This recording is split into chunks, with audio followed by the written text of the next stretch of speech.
আসসালামু আলাইকুম রহমতুল্লাহি ওবারাকাতুহু। আমার টিভি চ্যানেল কর্তৃপক্ষকে আন্তরিক মোবারকবাদ।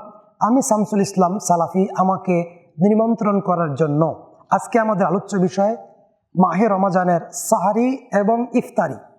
রাসূল সাল্লাল্লাহু আলাইহি ওয়াসাল্লাম বলছেন, তুসাহহারু ফাইন্না ফিস সাহরি বারাকাহ, রাওয়াহুল বুখারী। সাহারি একটি বরকতময় খাদ্য। সাহারি অবশ্যই বরকতময় খাদ্য। যেহেতু রাসূল সাল্লাল্লাহু আলাইহি ওয়াসাল্লাম বলছেন সাহারি খাও, সাহারি খেয়ে তারপরে তোমরা সিয়াম পালন করো যেন তোমরা বরকত লাভ করতে পারো। সুবহানাল্লাহ। আবু সালামা রাদিয়াল্লাহু তাআলা আনহু বলেন, রাসূল সাল্লাল্লাহু আলাইহি ওয়াসাল্লাম বলছেন তিনটি খাদ্যে বরকত রয়েছে। তিনটি খাদ্যে বরকত রয়েছে, তার মধ্যে একটি খাদ্য হচ্ছে সাহারি। একটি খাদ্য কি? সাহারি। কাজেই সাহারি বরকতযুক্ত খাদ্য। আবু হুরায়রা রাদিয়াল্লাহু তাআলা আনহু থেকে বর্ণিত, রাসূল সাল্লাল্লাহু আলাইহি ওয়াসাল্লাম বলছেন, যে ব্যক্তি সিয়াম পালন করবে সে যেন ফজরের পূর্বেই নিয়ত করে নেয় আমি সিয়াম পালন করব।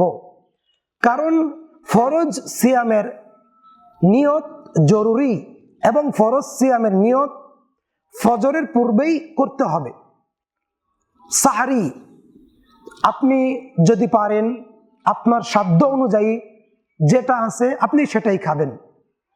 সেটা হতে পারে সারিত জাতীয় খাদ্য, সেটা হতে পারে আমাদের দেশের প্রচলিত ভাত রুটি, যাই হোক না কেন, তবে আপনাকে সাহারি খেতে হবে।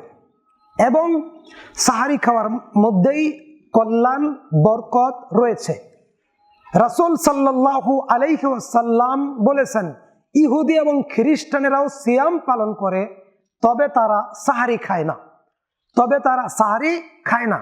কাজেই আমাদেরকে এই বরকতপূর্ণ সাহারি অবশ্যই খেতে হবে এবং সেটা হালাল হতে হবে।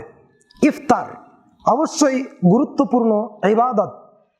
আমাদের দেশে সূর্য ডোবার 2 থেকে 3 মিনিট পরে ইফতার করে।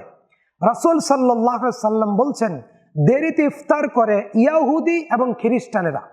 কাজেই বাঙালি মুসলিম আমাদের উচিত যে কোনো আমল করার পূর্বে সে আমলটি যাচাই বাছাই করা, সে আমলটি সংশোধন করা, ত্রুটি দোষ মুক্ত রাখা।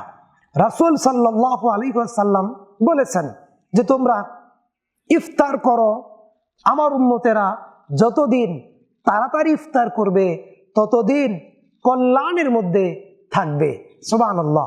একজন ব্যক্তি যদি আরেকজন রোজা পালনকারী ব্যক্তিকে ইফতার করায়, তাহলে রোজা পালনকারীর ব্যক্তির সমপরিমাণ নেকি আল্লাহ সুবহানাহু ওয়া তাআলা তার আমলনামায় দান করে দিবেন। কাজে আসুন আমরা রাসূল সাল্লাল্লাহু আলাইহি ওয়াসাল্লামকে অনুসরণ করব। রাসূল সাল্লাল্লাহু আলাইহি ওয়াসাল্লাম তাজা খেজুর দিয়ে ইফতার করতেন।